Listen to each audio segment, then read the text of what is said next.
What do you think of when you see this flag? Is it pirates and buried treasures?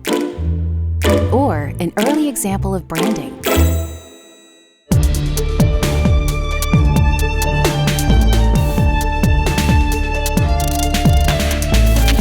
The skull and crossbones are as recognizable as the UN's laurel wreath or the Adidas stripes.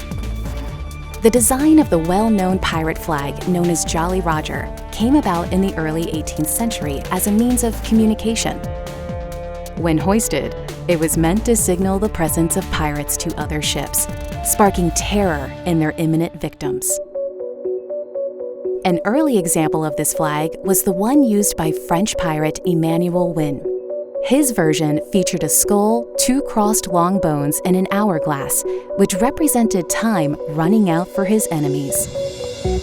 Another famous one was that of Pirate Jack Rackham, which featured a skull and two crossed swords, while that of Stede Bonnet had a skull, a single bone, a dagger, and a heart, symbolizing the extremes of pirate justice.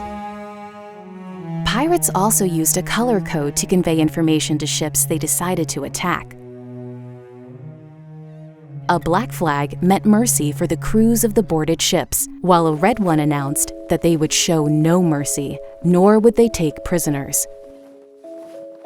But why would pirates want to use a flag that betrayed them as outlaws, putting them in danger of being persecuted and warning their victims of their presence and intentions? The reason was to save ammunition and effort when they attacked a ship. The pirates' objective was to capture the enemy ship intact.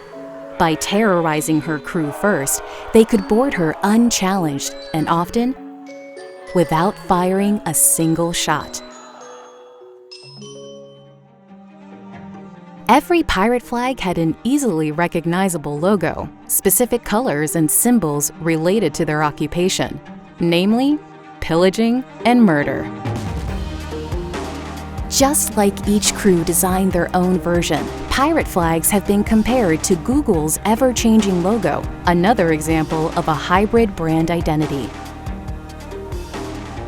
It is unclear how a skull and bones came to be chosen as symbols of piracy by independent crews throughout the world, but the decision to adopt this design was a great branding strategy since it was easily understood by their target audience, those who were illiterate but lived in a lawless world. In fact, this symbol is still used today to indicate toxic substances and warn about dangers of all kinds.